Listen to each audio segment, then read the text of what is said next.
प्रधानमंत्री नरेंद्र मोदी ने कर्नाटक के बेलगाम में चुनावी जनसभा को संबोधित किया। उन्होंने कांग्रेस नेता राहुल गांधी के राजघराने के बयान पर निशाना साधा। उन्होंने कहा कि कांग्रेस आजादी की लड़ाई को तुष्टीकरण के नजरिए से देखती है। कांग्रेस के शहजादे उसी तरह से उसे देखते हैं। भारत के राजा अत्याचारी थे। कांग्रेस के शहजादे ने छत्रपति चिन्नप्पा का अपमान भी किया है। कांग्रेस ने हमारे इतिहास को, हमारी आजादी की लड़ाई को भी वोट बैंक के नजरिए से, तुष्टीकरण के नजरिए से ही लिखवाया है।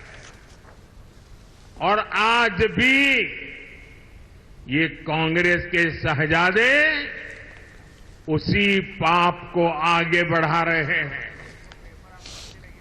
आपने कांग्रेस के शहजादे का एक ताजा बयान जरूर सुना होगा। ये शहजादे का कहना है कि भारत के राजा, भारत के महाराजा ये अत्याचारी थे। ये गरीबों की जमीन छीन लेते थे। जब मर्जी पड़े तब उनका सब हड़प कर लेते थे। कांग्रेस के शहजादे ने छत्रपति शिवाजी महाराज, कित्तूर की रानी चिन्नम्मा जैसे महान व्यक्तित्व का अपमान किया है।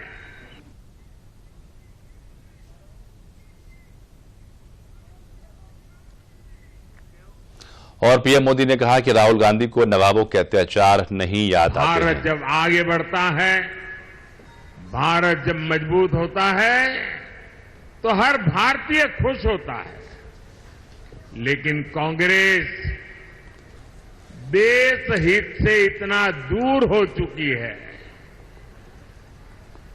परिवार हित में इतनी उलझ गई है कि उसे देश की उपलब्धियां अच्छी नहीं लगती है।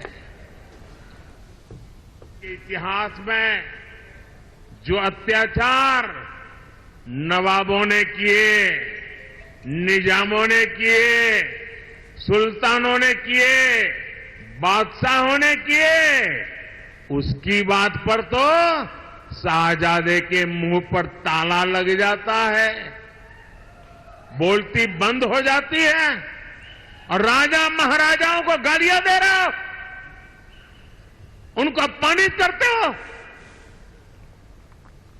कांग्रेस को औरंगजेब के अत्याचार याद नहीं आते, जिसने हमारे सैकड़ों मंदिरों को तोड़ा, अपवित्र किया।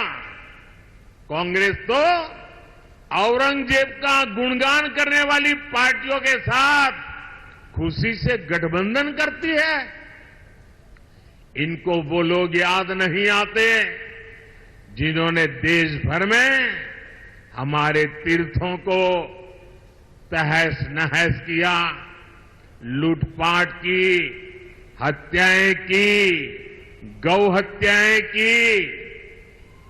इनको वो नवाब याद नहीं आए जिन्होंने भारत के विभाजन में बहुत बड़ी भूमिका निभाई।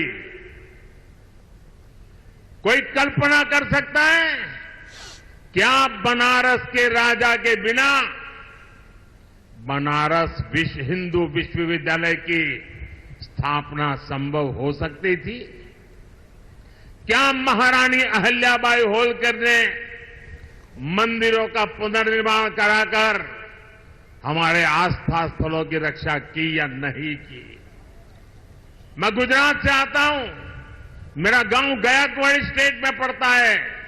ये बड़ौदा महाराजा थे जिन्होंने बाबा साहब आंबेडकर की प्रतिभा को पहचाना था, उनको बड़ौदा बुलाया, उनकी शक्ति को पहचाना और बाबा साहब आंबेडकर को विदेश पढ़ने के लिए भेजने का काम गायकवाड़ महाराजा ने किया था।